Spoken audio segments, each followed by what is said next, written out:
Hey everyone, Zion over here from Nintendo Life, and today I'm here to remind you that we're now going into the third month of the Nintendo Switch 2, and along with that comes a whole host of new games. Some for the Switch 1, some for the Switch 2, and some for both. But also please play Dear Me I Was on Switch 2. It came out just before the month ended, please go play it!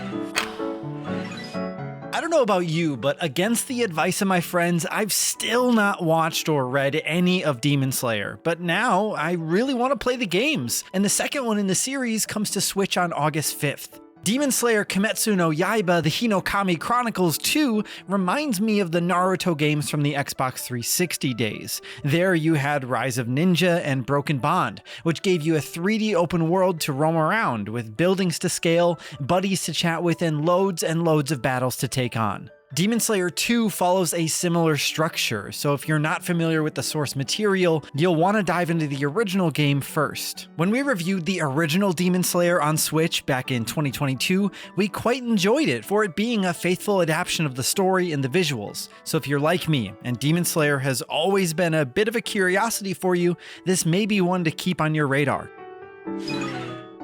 Also joining the library on August 5th is a beefed up Switch 2 edition of the free-to-play shooter Apex Legends. I never got the chance to play much of this, but I really enjoyed what little time I did have with it on the Switch, even though it was definitely the inferior way to play the game. It's great though to see the Titanfall devs are still pumping some juice into this game, so maybe I'll see you out there on the battlefield the weekend it drops.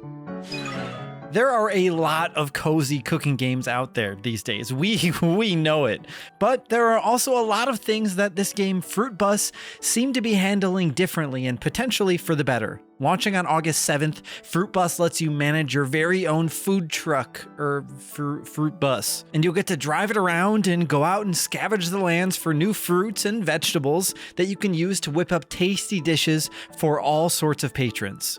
It's just you inside the bus, so you'll have complete control of your menu, the layout of your kitchen, and how fast your food is actually prepped. What sets this apart from me for other games in the genre is how well it lets you get to know your patrons. The game seems to put a big emphasis on the community aspect of cooking and food truck ownership, and in a world full of so much garbage, I think it's just nice to see a game pushing this feel-good agenda. Truly, fruit for the soul.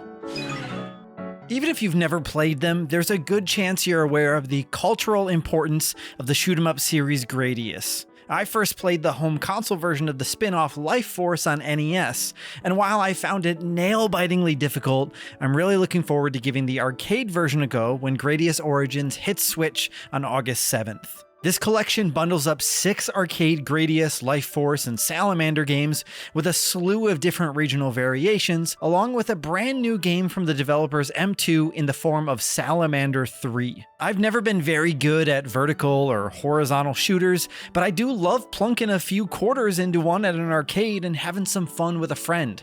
But I've always wanted to get better, which is why I'm pleased to see this collection includes a ton of different playstyles and modes to help you get better at the genre.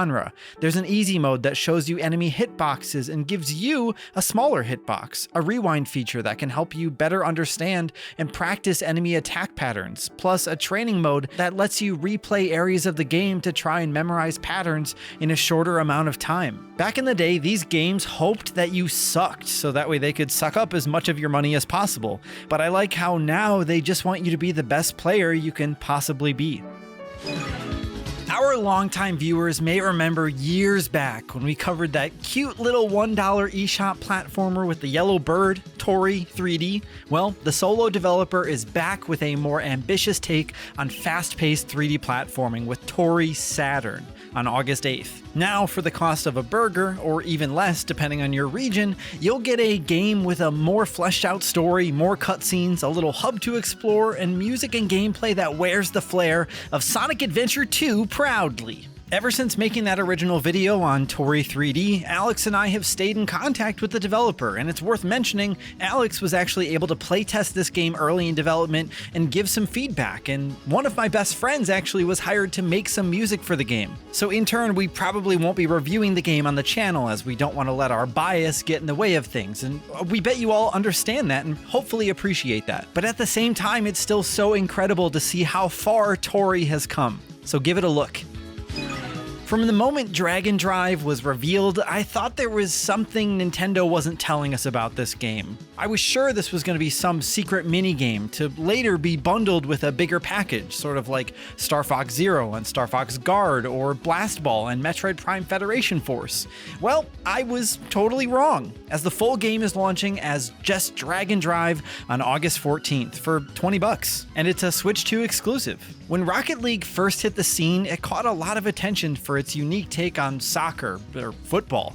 The controls took some getting used to, but it quickly garnered quite a large audience, partially due to the fact that it was initially given out as part of the PlayStation Plus subscription program on PS4.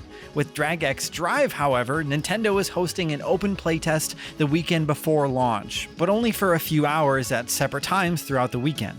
This is a 3-on-3 basketball game where your character is seated inside a wheelchair. And with this being a Switch 2 exclusive, it's played entirely in mouse mode, with each controller giving you control of the wheels of your chair. In theory, this is a really cool concept, but with my limited time that I had with the game a few months ago, it got to be quite exhausting and strenuous on your arms. Add in the fact that the Joy-Con 2 aren't the most comfortable mice on the planet, makes for an experience that you just might not want to play very long. While I'm happy Nintendo is branching out and trying something new with Switch 2 to show what the controllers are capable of, players that truly put in the work to get good at this are totally gonna walk all over anyone new who's trying it for the first time. We'll be sure to have a full review up of the game as soon as we can, and I'm keeping my fingers crossed for this, so go give that global playtest a shot while it's available on August 9th and 10th.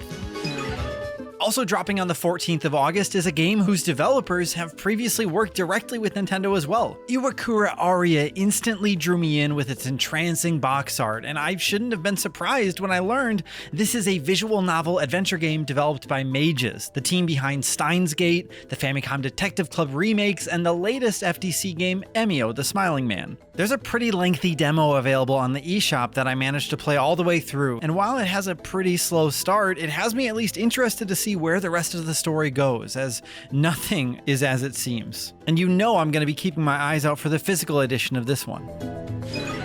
American football fans haven't been given the opportunity to play Madden on a home Nintendo console since the Wii U all the way back in 2012. But that all changes come August 14th as Madden NFL 26 hits the Switch 2. It's a shame it's 1 year too late, otherwise I would have made that "they already made Madden 25" dumb joke. I hope old Madden fans know what I'm talking about. In the States here, this is one of the best-selling franchises ever, and while I never got around to giving it a punt, I sure as hell slung a lot of copies over the counter when I worked in retail.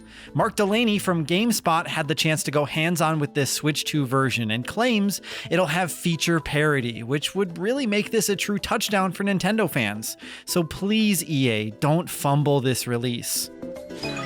If you've played Undertale and Deltarune, you're going to want to keep your eyes on Off. Aside from the Earthbound and Mother series, Off was one of the biggest inspirations for the developer Toby Fox when he was making Undertale, and Toby's working on some new music for this remastered version, which is coming to Switch on the 15th of August. I gave the Steam Prologue demo a crack and found myself quickly invested in the simplistic yet strangely eerie world. You play as someone named the Batter, and you're tasked with taking down specters in order to purify the world you're in. The turn-based combat is pretty straightforward and simple, but the world itself is the thing that has its hooks in me so far. It's the kind of game that you'll want to pull out a pen and paper for too. There are some fun puzzles that had me jotting things down while I played to make the puzzles a lot easier. I don't think I would have been able to do it without pen and paper. So if you've got a PC and you have nothing else to do tonight, go give this demo a swing. The long-lost and initially scrapped but not forgotten GBA game Shantae Advance Risky Revolution is finished and finally hitting consoles on August 19th. Not only does it still look like a game from that era, it actually received a physical GBA release thanks to Limited Run a few months back, and now it'll be available for Switch players too. The project started out back in the early 2000s, but Shantae wasn't the indie household name it is today, and since the developers couldn't find a publisher, they shut it down about a year or so into development. Picking up where they left off though, WayForward have done their best to rebuild this game with all of the original assets they had, and it looks absolutely absolutely gorgeous. This aims to be a full Shantae experience, also doubling as an origin story for many of Shantae's side characters. There's even a bonus multiplayer battle mode, a first for the series. While the latest Story of Seasons game may be retelling the tales of a DS classic, the gameplay as a whole has been entirely revamped for a new generation. Launching on Switch and Switch 2 on August 27th comes Story of Seasons Grand Bazaar. The farming sim that started it all is back, and this time with a twist. You know how in most farming games you'll grow crops and scavenge for resources, mostly to sell, sometimes to hoard in your closet or to use for cooking?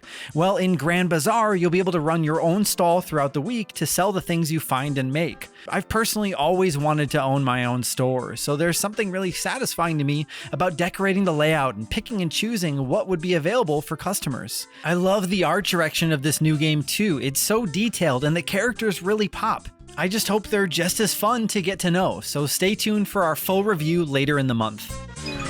With the Switch 2 having just launched a few months ago, we're in the territory where we're now getting new first-party games from Nintendo more than once a month. And sure, Kirby and the Forgotten Land, Nintendo Switch 2 Edition plus Star-Crossed World may not be a brand new game, but that little addition at the end of the title is sure to excite a lot of Kirby players around the world when it hits Switch on the 28th of August. Available for $20 as an upgrade pack for pre-existing owners or standalone for a whopping $80. This Switch 2 exclusive bolsters better graphics and frame rates and a whole new story featuring new mouthful mode transformations. We loved the original on Switch, and while the upgrade pack price tag seems a little high, we're still looking forward to diving back into this 3D Kirby world. Then finally finishing off our list on August 29th is a brand new title in the long dormant Sega franchise, Shinobi Art of Vengeance. From Lizard Cube, the team behind Streets of Rage 4 and the Wonder Boy remake, Shinobi is in good hands, and taking one look at this game, and all your worries about it just wash away. I remember renting Shinobi for the PS2 back in the day, not the Genesis, the PS2 version, and while I found it hellishly difficult, I loved sprinting around and slashing bad guys at lightning speeds. That appears to be the same with Art of Vengeance, but will offer much more precise platforming with a fixed camera and an art style that you'd want to frame and put on the wall. Shinobi fans have been waiting patiently for years to have a proper revival of the series, and while the last attempt on 3DS was harmless, it lacked the spirit and intention of this new entry. This is going to be a long month of waiting, but we're sure it's going to be worth it. Please, please be worth it. There's a lot coming out this month that I'm really looking forward to playing, but honestly, I feel like I can't catch up on the games that I already own. Maybe that's just a part of getting old though.